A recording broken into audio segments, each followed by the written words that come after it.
Ile imani ya kusema Mungu hana nafsi tatu, sisi hatuamini hilo.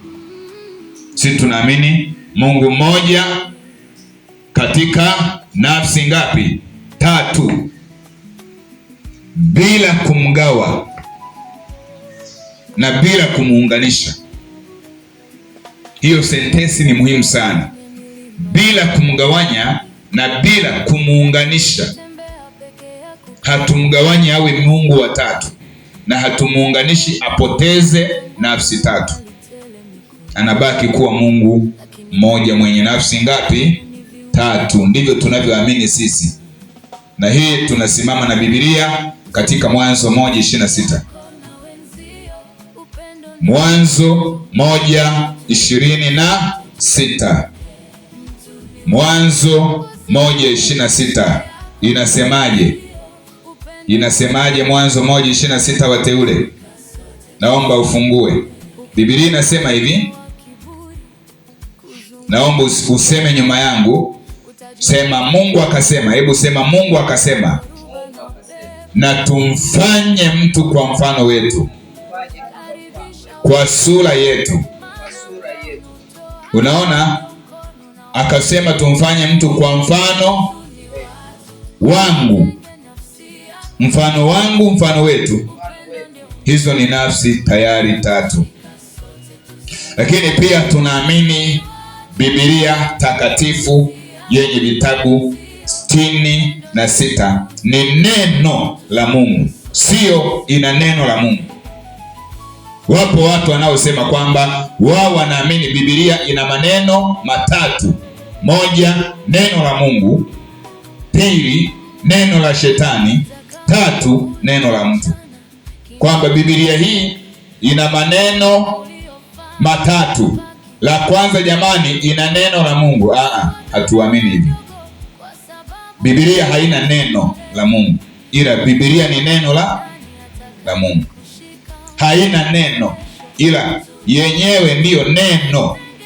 Yote, vitabu vyote 66 ni neno la Mungu. Haina maneno, haina maneno. Ninapoelezea juu ya shetani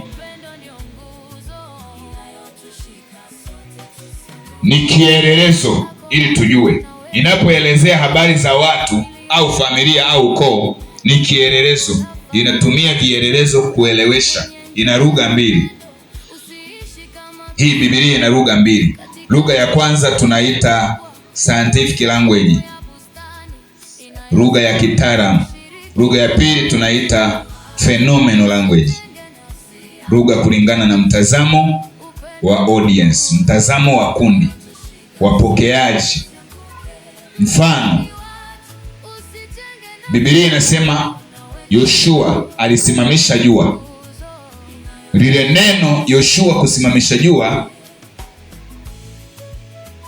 sio scientific, sio lugha ya kitaaluma, sio kitaaluma, ni fenomeno, kwa sababu jua halisimamishwi, ila imetumia fenomeno kwa sababu ya wapokeaji.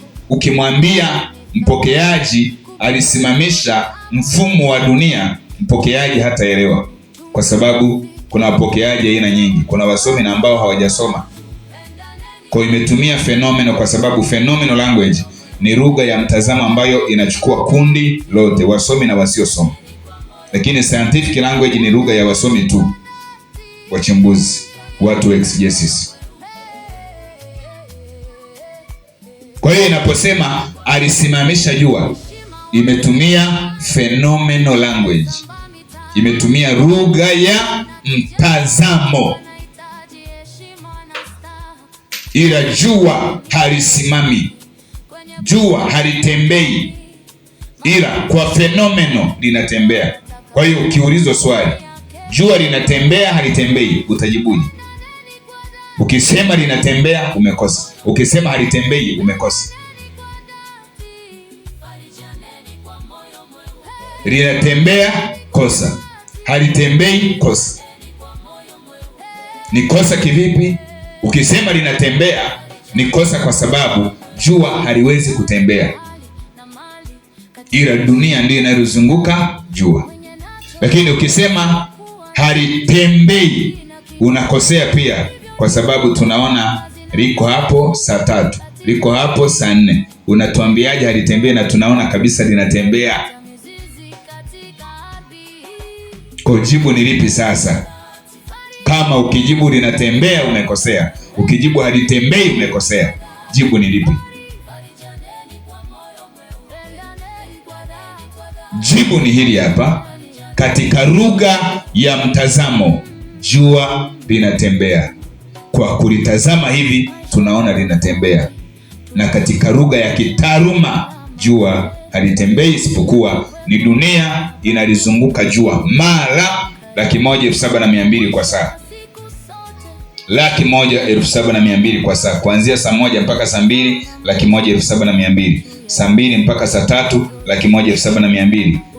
Elfu hiyo 100,000 inalizunguka dunia, inalizunguka jua, na wakati huo huo inajizungusha kwenye muhimili wake.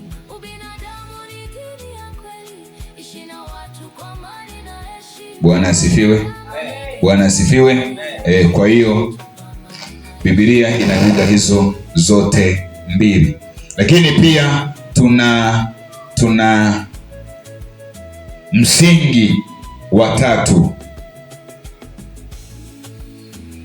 Tunaamini uungu wa Bwana Yesu unaothibitishwa. Uungu wa Bwana Yesu, hili ni neno la kitaaluma pia. Bwana Yesu asifiwe. Mnaniangalia hapa, mnanitazama, nisikilizeni. Tunaamini uungu wa Bwana Yesu, kwamba amezaliwa na bikira, na tendo hilo ndilo linalomfanya awe Mungu. Hilo moja tu. Yesu ni Mungu. Sababu namba 1, amezaliwa na bikira. Maana hakuna mwanadamu anayeweza kuzaliwa na bikira. Hayupo. Na tendo hilo linamaanisha, kisayansi linamaanisha kwamba hana vinasaba vya baba yake mlezi. Hana DNA ya Yusufu. Hana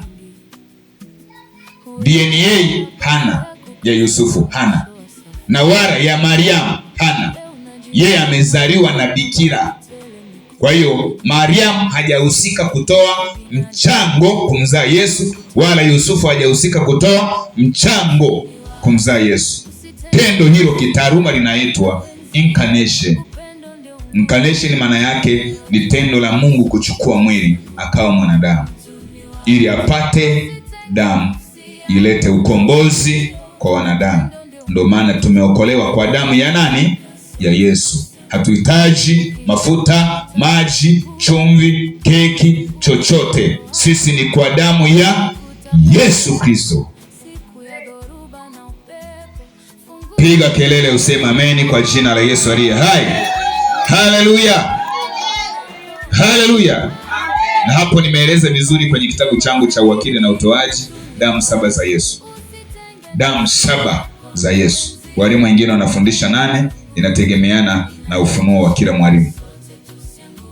Kwa hapa tunaamini Yesu ni Mungu, uungu wake. Yeye ni Mungu, na ni Mungu kwa sababu zifuatazo. Ya kwanza, amezaliwa na bikira. Pili, ameishi maisha ya bila dhambi hapa duniani.